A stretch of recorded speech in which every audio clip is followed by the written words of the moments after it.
Nous lançons donc le prix de la Start-up 2015 EY, prix de l'entrepreneur de l'année pour la Start-up. C'est parti!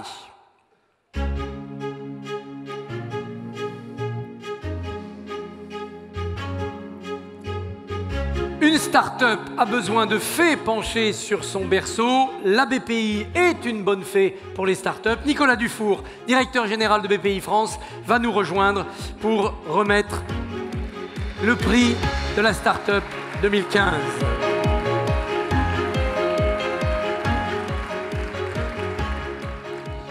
Bonsoir Nicolas, merci d'être là, merci d'être fidèle aux entreprises. Est-ce que la BPI, finalement, c'est pas perpétuellement une start-up? Chaque année, des nouveaux défis, des nouveaux marchés. Chaque année, ceux qui n'ont plus besoin de vous, il faut les remplacer par ceux qui ont besoin de vous. Vous n'avez pas un esprit start-up permanent? Je pense qu'on l'a, effectivement. Et ce que je veux vous dire, c'est que moi-même, mon comité de direction autour de moi, on se sent poussé par l'entreprise parce qu'elle est extrêmement jeune. On recrute pas mal, les gens savent peu, mais entre 2013 et cette année, on a dû recruter au total pas loin de 300 personnes. On est 2200, donc vous voyez la proportion. Ils sont tous extrêmement jeunes. Donc imaginez derrière moi une bande de jeunes qui nous poussent. Donc on est très start-up. Jean-François, le filet se resserre. Quelles sont les mailles à travers lesquelles il faut passer pour avoir le prix de la start-up? La start-up de l'année, forcément, c'est dans une nation qui est une start-up nation, c'est une entreprise qui va devenir grande, qui va devenir big rapidement et qui sera pour l'entrepreneur de l'année dans quelques années, voire l'entrepreneur mondial de l'année. Et la compétition est devenue rude puisqu'en 10 ans, le nombre de candidats est passé de 18 à 180 cette année. Donc on va savoir maintenant qui va succéder à un showroom privé, le gagnant 2014 de la catégorie. Et au bal des startups, il y a 7 danseurs que nous allons vous présenter l'un après l'autre, chacun étant promis un bel avenir, mais un seul ayant le prix. Première start-up en lice, Jérôme Leca nous vient d'Île-de-France. Il défend les couleurs de Scality. Scality, c'est pour stocker des données, mais des données à grande échelle. Scality, Île-de-France, première des start-up en lice pour recevoir ce prix 2015 avec ses 165 collaborateurs.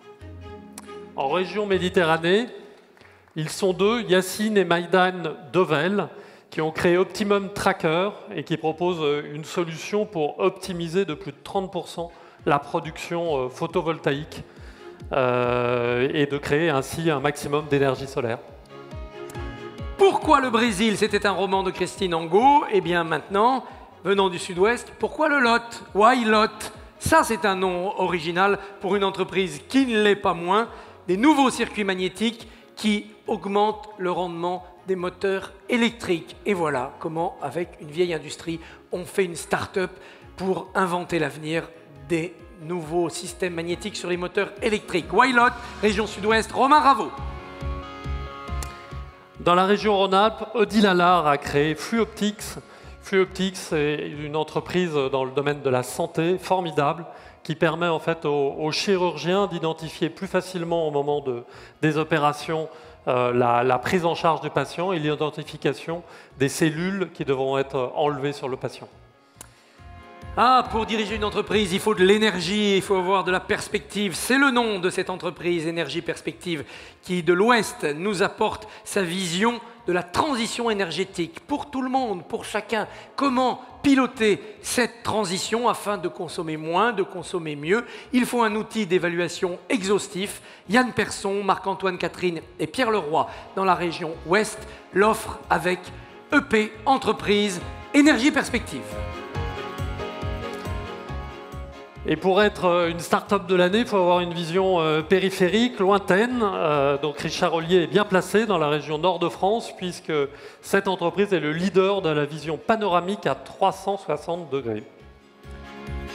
C'est ce qu'il faut, une vision panoramique à 360 degrés pour surveiller les centrales pétrolières, les plateformes, les centrales nucléaires, qui sont survolées par des drones. Eh bien, Eliteam propose une gamme complète de services d'ingénierie pour expertiser les centrales nucléaires, la pétrochimie, toutes ces entreprises-là. Eliteam, qui vient de la région Est, est représenté par Maxime Creux. On a fait les 7. Voilà. Comme les facettes d'un diamant, les 7 startups de l'année, mais une seule va repartir avec le trophée que va lui remettre Nicolas. Un trophée qui est légèrement différent des autres. Vous voyez, il y a encore plus de hauteur. C'est synonyme d'une croissance formidable. Nicolas, le verdict. Scality, Jérôme Leca. Jérôme Leca, Scality. Scality et Jérôme Leca qui monte avec sa mascotte. Il va nous la présenter. Elle a sans doute aussi une histoire pendant que Jean-François nous rappelle ce qu'est Scality et puis d'où nous vient Jérôme, cette charmante marmotte. On va vous donner un micro, vous en faites pas. Alors après de très brillantes études scientifiques, vous êtes devenu un serial entrepreneur. Vous avez mené avec succès deux créations d'entreprises. Internet Way, qui a été revendu en 1997, puis un éditeur de logiciels, Bizanga, revendu en 2010. Vous accompagnez nombre de startups en tant que business angel. Vous êtes également très engagé dans les cercles entrepreneuriaux, notamment autour du digital. Et en 2009, vous créez Scality, qui apporte une solution pour les entreprises dont les capacités de stockage sont insuffisantes, et elles sont nombreuses. Vous avez innové en développant un logiciel de stockage innovant, The Ring, pas mal ici, qui se veut beaucoup plus souple que les alternatives existantes à ce jour. Toute grande entreprise ayant de forts besoins de stockage est un potentiel client. Et des clients, vous en avez déjà beaucoup, notamment des opérateurs téléphoniques, des diffuseurs médias, mais aussi l'armée. Et le marché du stockage mondial, c'est 100 milliards de dollars, dont 5 pour les logiciels. Vous avez élevé 80 millions d'euros, dont 45 l'été dernier. Et Scality, c'est 165 personnes réparties dans 3 bureaux, respectivement à Paris, San Francisco, Tokyo. Et des filiales sont également créées à Washington, Boston, Singapour. Soit 85% de vos clients sont basés hors de France. Bravo Jérôme. Et donc vous êtes venu avec le nouveau modèle de clé USB que vous vendez à l'armée française. C'est ça, non? On va vous donner le micro, Nicolas va vous tendre le micro. Dites-nous quand même quelle est cette petite mascotte. Avant de vous parler de la mascotte, je voudrais d'abord remercier quelques personnes, à commencer EY pour l'organisation de ce prix, le jury évidemment, et puis nos clients, parce que sans clients, il n'y aurait pas de croissance, l'ensemble du staff, l'ensemble des employés de Scality, nos investisseurs, à commencer d'ailleurs par nos employés, puisque tout le monde a des stock options et 60% des employés ont investi, ont réellement mis de l'argent dans l'entreprise, ont fait un chèque vers l'entreprise, et nos investisseurs, en particulier Galileo, Omnes, Idinvest, Iris, Menlo Ventures, l'américain, et puis la BPI évidemment. Un mot spécial pour la BPI qui, à mon sens, en 3 ans, a incroyablement dynamisé les startups en France et dynamisé l'écosystème. Et sans ce travail, nous, on ne pourrait pas faire le nôtre. Alors merci encore pour la BPI. Alors la mascotte maintenant. La mascotte, en fait, c'est pas du tout la mascotte de Scality. C'est la mascotte de Hanpaka TV et qui vient du Japon. La dernière fois que j'étais au Japon, il y a 10 jours, je me suis vu remettre cette mascotte et je leur ai promis de la promener à travers le monde au fur et à mesure de mes voyages. Et donc, voilà. Je lui donne l'occasion d'être sur une très belle scène. Voilà. Comme Amélie Poulain avec son petit nain, voilà la mascotte promenée.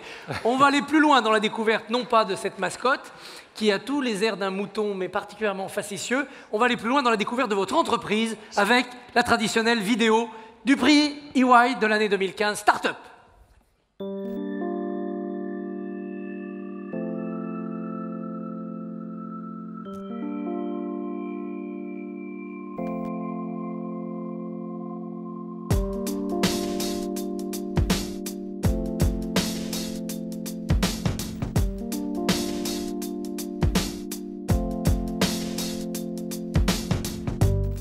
Scality est une entreprise de logiciels d'infrastructure Internet pour les data centers.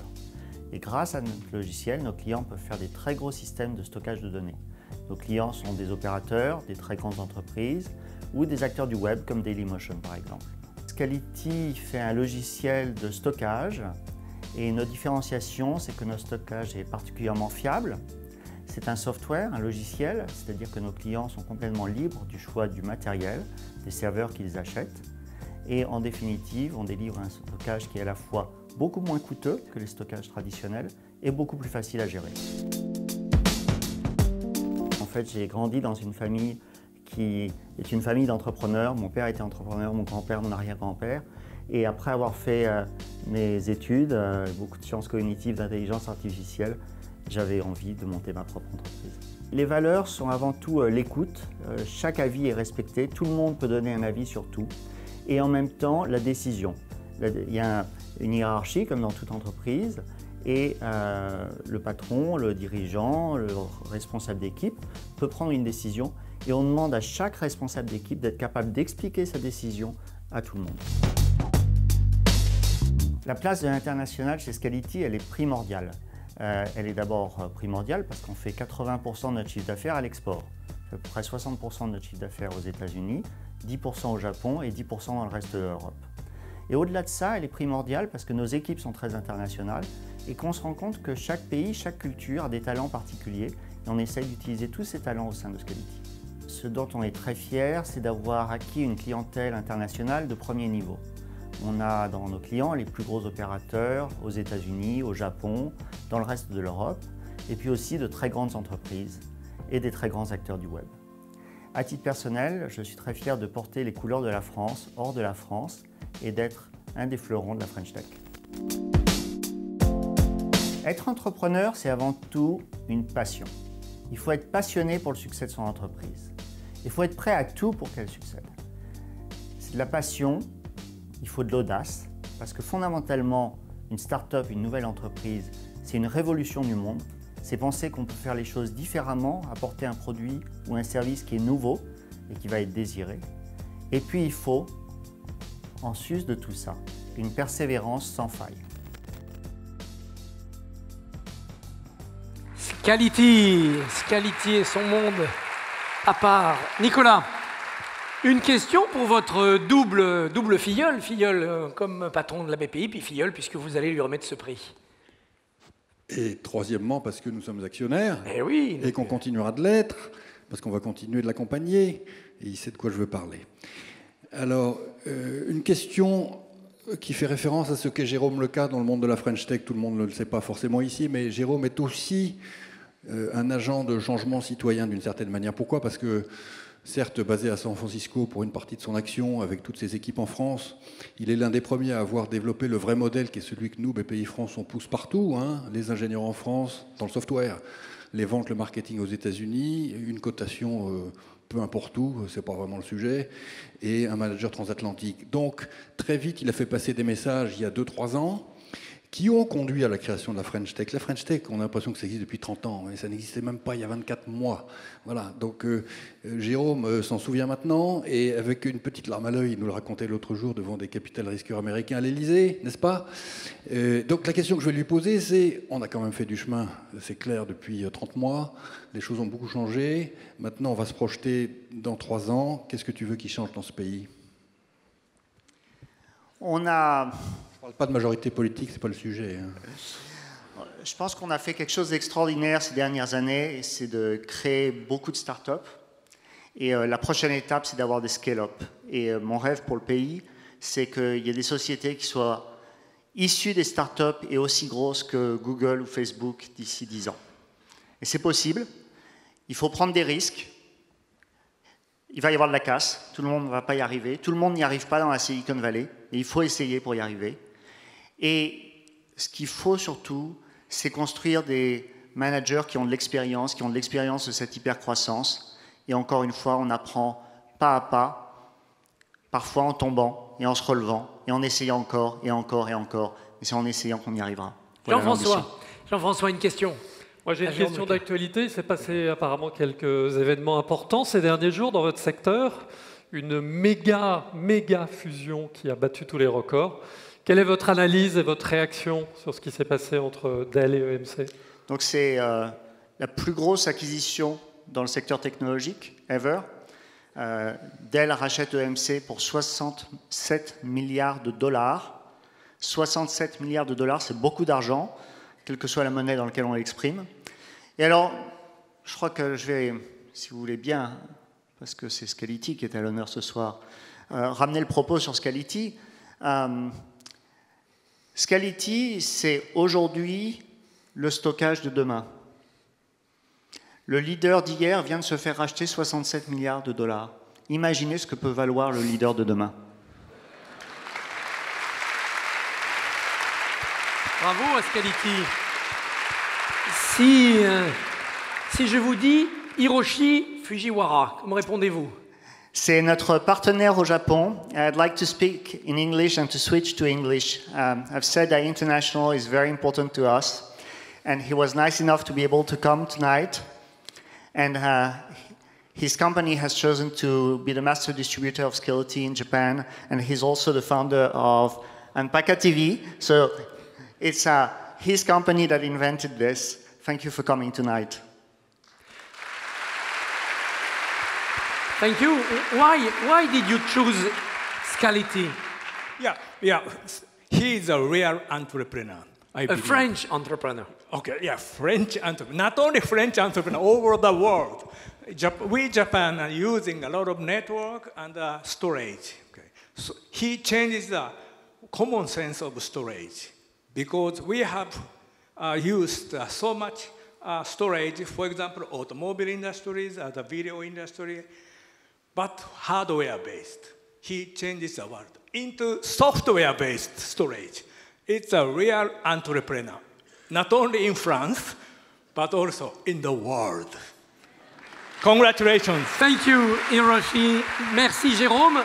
Nicolas va vous remettre votre trophée que votre mascotte et vous allez recevoir, le petit mouton qui a fait tant de kilomètres. Et vous allez pouvoir recevoir ce trophée en compagnie d'Hiroshi, puisque c'est en partenaire fidèle. Voilà, bravo! Bravo aux French entrepreneurs.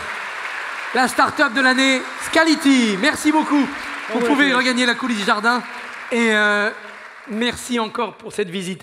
Que de surprises ce soir. On a eu les petits pois et les hippopotames, le t-shirt, le mouton invité. Donc qu'est-ce qui nous attend pour les dernières séquences? Je dis les dernières séquences parce que cette année, il y a une surprise et c'est Jean-François qui va la dévoiler.